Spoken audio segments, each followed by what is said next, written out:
प्रिय विद्यार्थियों, पिछले वीडियो में हमने प्राकृतिक अधिकारों के बारे में चर्चा की थी। आज हम अधिकारों का वैधता सिद्धांत के बारे में चर्चा करेंगे।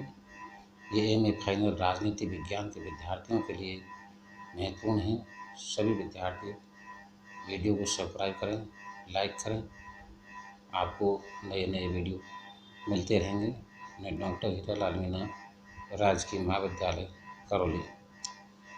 अधिकारों का वैध सिद्धांत इस कथन की व्याख्या करता है कि मनुष्यों के कोई प्राकृतिक अधिकार नहीं होते। अधिकारों की सृष्टि, उनका पोषण राज्य ही करता है। ऐसा कोई अधिकार नहीं जिसे मनुष्य जन्म से ही साथ लाता। ये तो राज्य द्वारा बनाए और चलाए जाते हैं। इस संबंध में राज्य 3 कर्तव्य करता है। पहला कर्तव्य अधिकारों का विधि पूर्वक बनाना और उनकी परिभाषा निश्चित करना। दूसरा कर्तव्य उनके क्षेत्र को सीमाबद्ध करना। तीसरा कर्तव्य वह संगठन स्थापित करना जिससे अधिकारों के उपयोग की गारंटी मिले, क्योंकि राज्य ही अधिकारों का मूल स्रोत हैं और इसीलिए व्यक्ति के लिए राज्य के विरुद्ध कोई अधिकार नहीं है। डॉक्टर आशीर्वादन लिखते हैं कि अधिकार का स्वतः कोई अस्तित्व नहीं होता, क्योंकि मनुष्य का अपने आप से कोई अधिकार नहीं बनता। ये देश की विधि व्यवस्था पर आधारित होते हैं और उसी से जन्म लेते हैं। अधिकारों का तीसरा सिद्धांत है ऐतिहासिक सिद्धांत।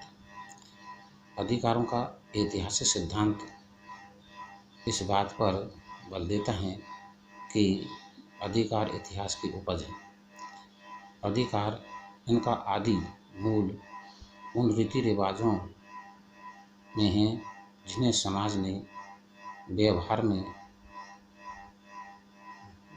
ने व्यवहारिक रूप में लाभदायक पाया और वे एक पुस्त से दूसरी पुस्त को मिलते रहने पर अंत में अंतर्वर्तित माने जाकर मनुष्य के या अधिकार स्वीकार कर लिए गए। मनुष्य के हक के रूप में अधिकार स्वीकार कर लिए गए। निश्चय लिखते हैं कि वे अधिकार जिन्हें लोग समझते हैं कि उनके होने चाहिए, वास्तव में वही अधिकार हैं जिनके अभ्यस्त चले आ रहे हैं अथवा जो रिवाजी तौर पर गलत या सही उनके हो चुके हैं।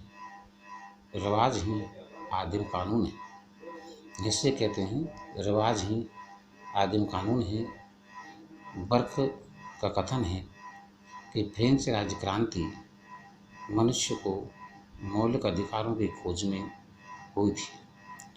ब्रिटिश रक्तहीन क्रांति का आधार उस देश के लोगों के रीति रिवाज थे। मैग्ना कार्टा, अधिकार पत्र और अनेकों प्रसिद्ध लेखों में ब्रिटिश स्वतंत्रता के लेख स्पष्ट साक्षी हैं कि ब्रिटिश जन कभी परतंत्र नहीं रहे। अतः महान क्रांति ब्रिटिश रीति रिवाजों की ही परिचायक थी। धन्यवाद।